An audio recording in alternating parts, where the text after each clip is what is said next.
Chapter 6, wherein a fight occurs and women shoot straight.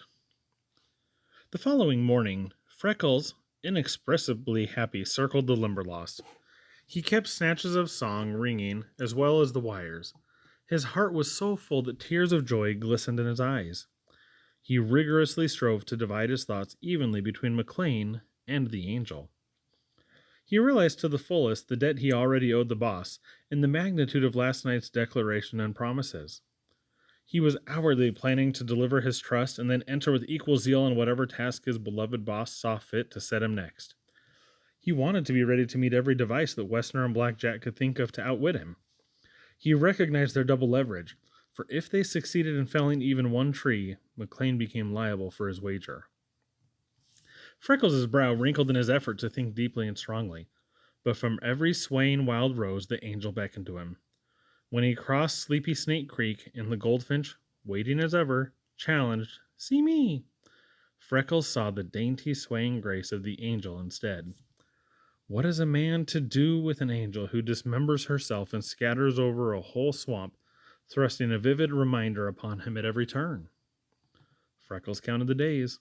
This first one he could do little but test his wires, sing broken snatches, and dream. But before the week would bring her again, he would do many things. He would carry all his books to the swamp to show to her. He would complete his flower bed, arrange every detail he had planned for his room, and make it a bower fairies would envy. He must devise a way to keep water cool. He would ask Mrs. Duncan for a double lunch and an especially nice one the day of the angel's next coming, so that if the bird woman happened to be late, the girl might not suffer from thirst and hunger. He would tell her to bring heavy leather leggings so that he might take her on a trip around the trail. She should make friends with all of his chickens and see their nests. On the line, he talked of her incessantly. "You needn't be thinking," he said to the goldfinch, "that because I'm coming down this line alone day after day, it's always to be so. Some of these times you'll be swinging on this wire, and you'll see me coming, and you'll swing, skip, and flirt yourself around, and chip up right spunky. See me? I'll be saying, 'See you? Oh, Lord, see her!' You'll look, and there she'll stand. The sunshine won't look gold anymore, or the roses pink, or the sky blue, because she'll be the pinkest, bluest, goldest thing of all. You'll be yelling yourself hoarse with the jealousy of her. The sawbird will stretch his neck out of joint, and she'll turn the heads of all the flowers. Wherever she goes, I can go back afterward and see the things she's seen, walk the path she's walked, hear the grasses whispering over all she's said. And if there's a place too swampy for her bit of feet, Holy Mother, maybe she'd be putting the beautiful arms of her around me neck and letting me carry her over." Freckles shivered as with a chill. He sent the cudgel whirling skyward, dexterously caught it, and set it spinning. "You damned presumptuous fool," he cried. "The thing for you to be thinking of would be to stretch out in the muck for the feet of her to be walking over, and then you could hold yourself holy to be even of that service to her. Maybe she'll be wanting the cup me blue and brown chickens raise their babies in. Perhaps you'd like to stop at the pool and see me bullfrog that had the goodness to take on human speech to show me the way out of me trouble. If there's any feathers falling that day, why, it's from the wings of me chickens. It's sure to be, for the only angel outside the gates will be walking this timberline, and every step of the way I'll be holding me breath and praying that she doesn't unfold wings and sail away before the hungry eyes of me." So Freckles dreamed his dreams, made his plans, and watched his line. He counted not only the days, but the hours of each day. As he told them off, every one bringing her closer, he grew happier in the joy of her coming. He managed daily to leave some offering at the big elm log for his black chickens. He slipped under the line at each passing and went to make sure that nothing was molesting them. Though it was a long trip, he paid them several extra visits a day, for fear a snake, hawk, or fox might have found the baby. For now his chickens not only represented all his former interest in them, but they furnished the motive that was bringing his angel. Possibly he could find other subjects that the bird woman wanted.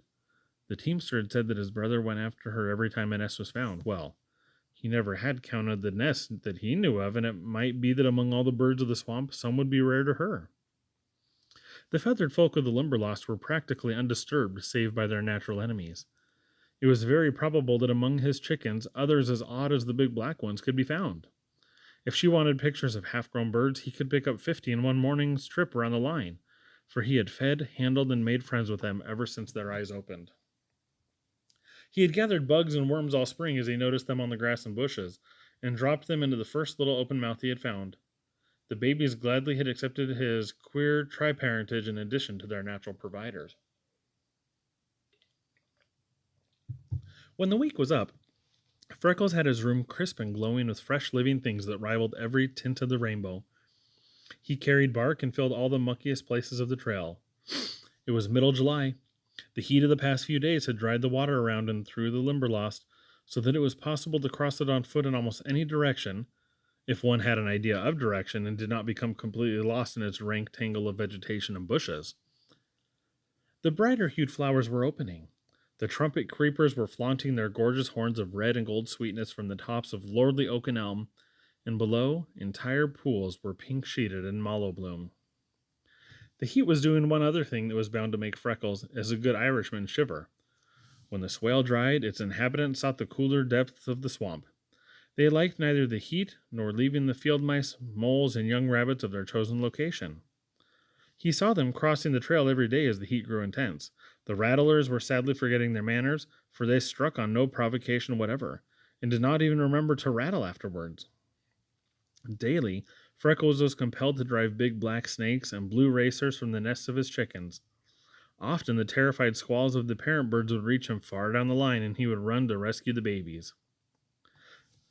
He saw the Angel when the carriage turned from the corduroy into the clearing. They stopped at the west entrance to the swamp, waiting for him to precede them down the trail, as he had told them it was safest for the horse that he should do. They followed the east line to a point opposite the big chicken's tree, and Freckles carried in the cameras and showed the bird woman a path he had cleared to the log. He explained to her the effect the heat was having on the snakes, and the creeping back to little chicken brought him to the light. As she worked at setting up her camera, he told her of the birds of the line, and she stared at him wide-eyed and incredulous. They arranged that Freckles should drive the carriage into the east entrance in the shade, and then take the horse toward the north to a better place he knew. Then he was to entertain the Angel at his study, or on the line until the bird woman finished her work and came to them. "This will only take a little time," she said.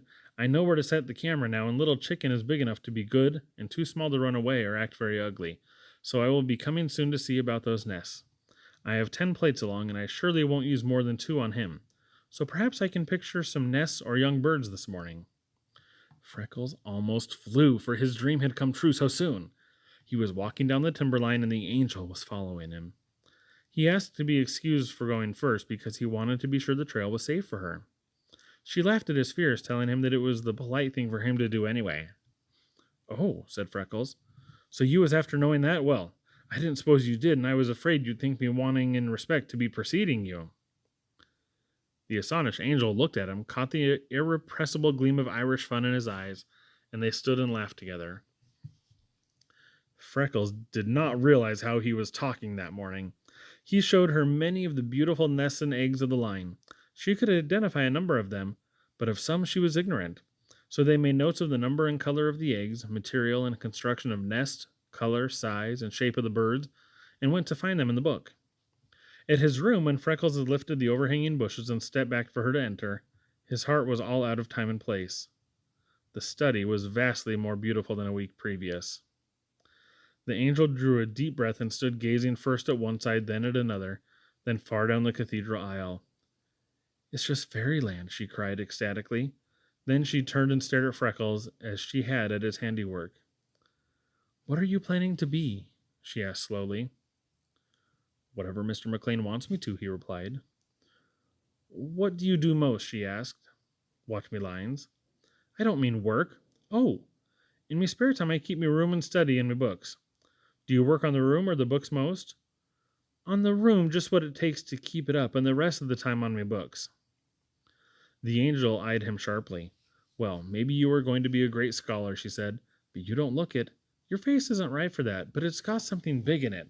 Something just great. I must find out what it is, and then you must work on it. Your father is expecting you to do something. One can tell by the way he talks. You should begin right away. You've wasted too much time already." Poor Freckles hung his head. He never had wasted an hour in his life. There never had been one that was his to waste. The Angel, studying him intently, read the thought on his face. "Oh, I don't mean that," she cried, with the frank dismay of 16. "Of course you're not lazy. No one would ever think that from your appearance. It's this I mean. There is something fine, strong, and full of power in your face. There is something you are to do in this world, and no matter how you work at all these other things, or how successfully you do them, it is all wasted until you find the one thing that you can do best. If you hadn't a thing in the world to keep you, and could go anywhere you please and do anything you want, what would you do? Persisted the angel. I'd go to Chicago and sing in the First Episcopal Choir, answered Freckles promptly. The angel dropped on a seat. The hat she had removed and held in her fingers rolled to her feet. There! She exclaimed vehemently. You can see what I'm going to be. Nothing, absolutely nothing. You can sing? Of course you can sing. It is written all over you. Anyone with half-wit could have seen he could sing without having to be told, she thought. It's in the slenderness of his fingers and his quick, nervous touch.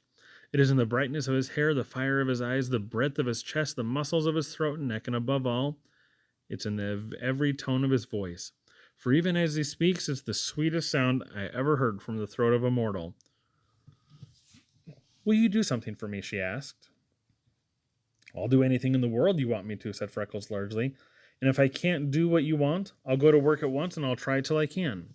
Good, that's business, said the angel. You go over there and stand before that hedge and sing something. Just anything you think of first.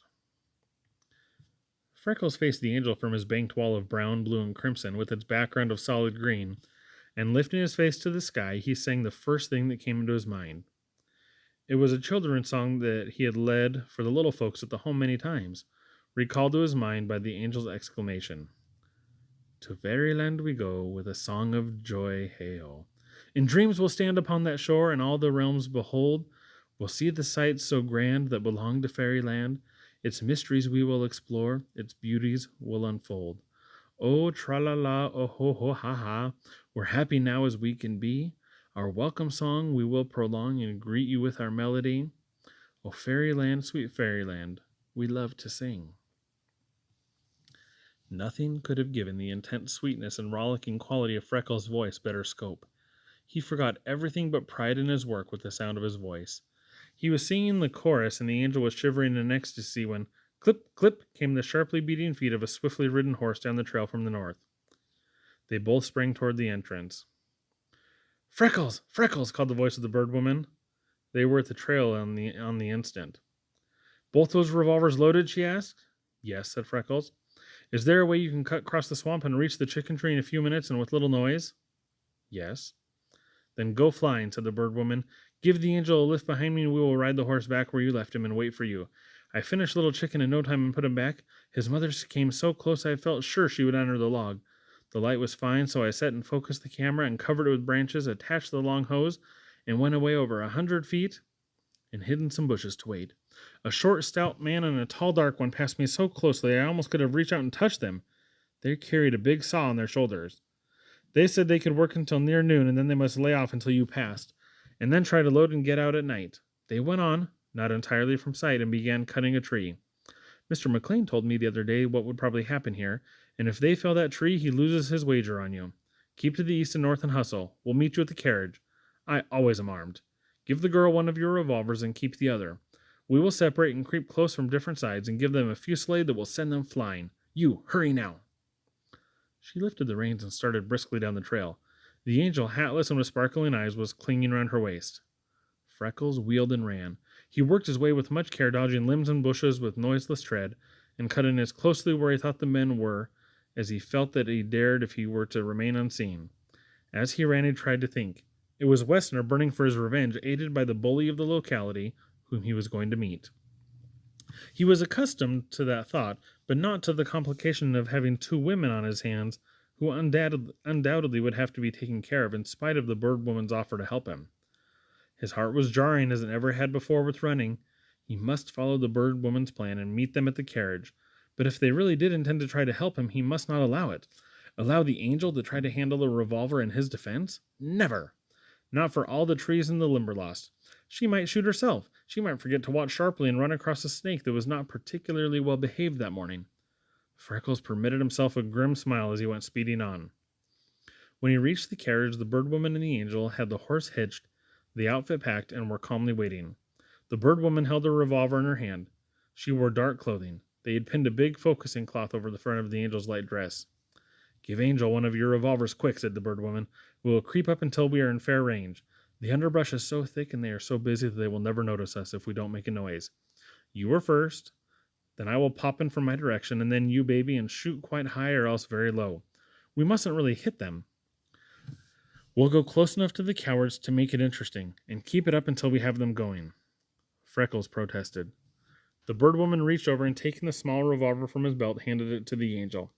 Keep your nerve steady, dear. Watch where you step and shoot high, she said. Go straight at them from where you are. Wait until you hear Freckles' first shot, and then follow me as closely as you can to let them know that we outnumber them. If you want to save McLean's wager on you, now you go, she commanded Freckles, who with an agonized glance at the Angel ran toward the east. The bird woman chose the middle distance, and for a last time cautioned the Angel as she moved away to lie down and shoot high. Through the underbrush the bird woman crept even more closely than she had intended, found a clear range, and waited for Freckles' shot. There was one long minute of sickening suspense. The men straightened for breath. Work was difficult with a handsaw in the heat of the swamp. As they rested, the big, dark fellow took a bottle from his pocket and began oiling the saw. We gotta keep mighty quiet, he said, and wait to fell it until that damned guard has gone to his dinner. Again they bent to their work. Freckles' revolver spat fire, lead spanged on steel.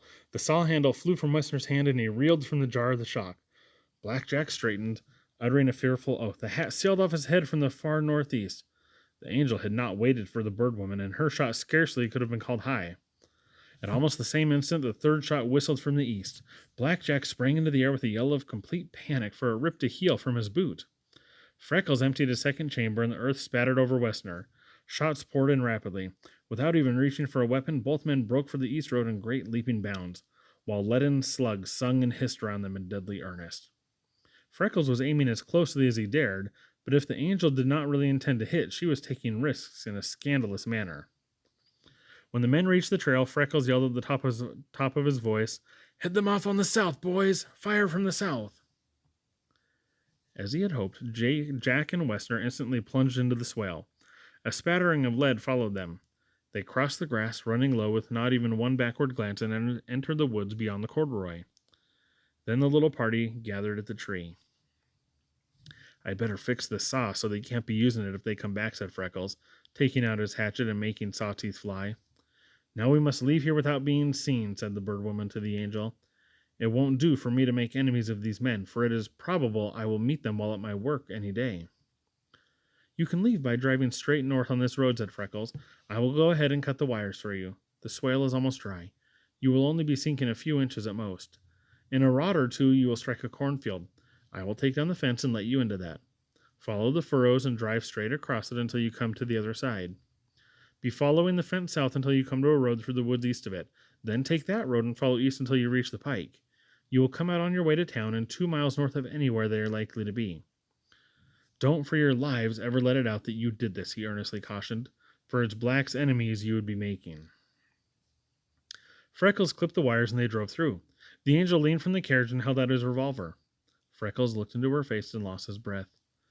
Her eyes were black and her face a deeper rose than usual. He felt that his own could be no wider.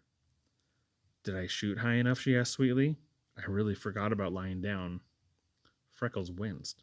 Did she know how close she had gone? Surely she could not. Or was it possible that she had the nerves and skill to fire like that purposely? "I will send the first reliable man I meet from McLean," said the bird woman, gathering up the lines. "If I don't meet one when we reach town, we will send a messenger. If it were not for having the gang see me, I would go myself, but I will promise you that help will reach you in a little over 2 hours. You keep well hidden. They must think that some of the gang is with you now. There isn't a chance they will be back, but don't run any risks. Remain under cover. If they should come, it would probably be for their saw." She laughed as if a fine joke.